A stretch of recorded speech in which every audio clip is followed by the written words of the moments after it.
Card card card खींच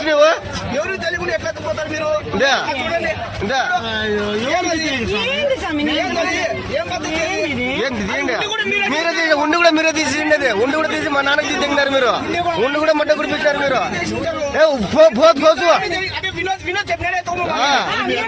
వినోద్ చెప్పినాడా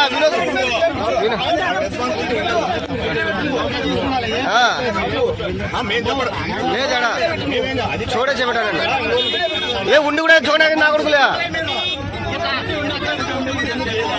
నా కొడుకులు ఇష్టాచారం నా కొడుకులు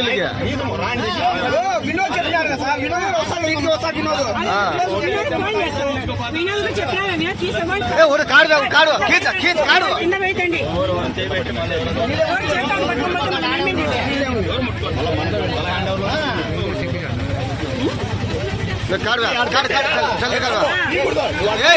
ఏం కాదు కాడు కాదు కాడు కాడు కాదు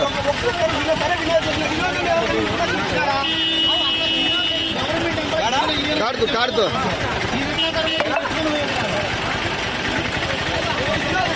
కాడుతూ కాడుతూ ఇది ఆడి గ్రామాల ఉండి కూడా చూడడానికి నావుడు లేదా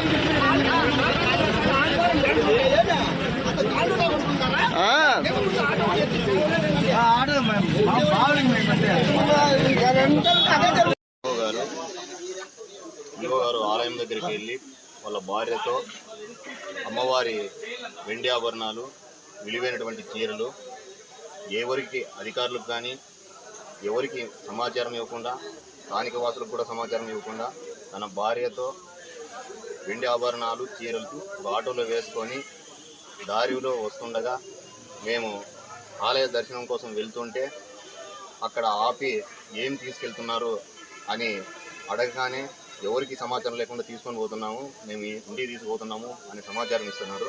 అంటే అమ్మవారి ఆభరణాలు ఇలా ఎన్ని పోయాయి. గత 3 నెలల కిందట హుండీ దొంగతనం కూడా జరిగింది. అమ్మవారికి రక్షణ, అమ్మవారి వస్తువులు కావచ్చు, అక్కడున్న ఆస్తులు కావచ్చు, రక్షణ లేకపోవడం జరిగింది. ఇప్పటికైనా దేవాదాయ శాఖ వారు ఖచ్చితంగా రక్షణ కల్పించి భక్తుల మనోభావాలు దెబ్బతినకుండా చూడాలని భక్తులుగా మేము కోరుకుంటున్నాం. ఎప్పుడు జరిగింది బ్రదర్? ఈరోజు ఉదయం. ఎవరు పట్టుకున్నారు అని? భక్తులే. ఏమిట్లా తీసుకుపోతా అన్నారు? ఆటోలో.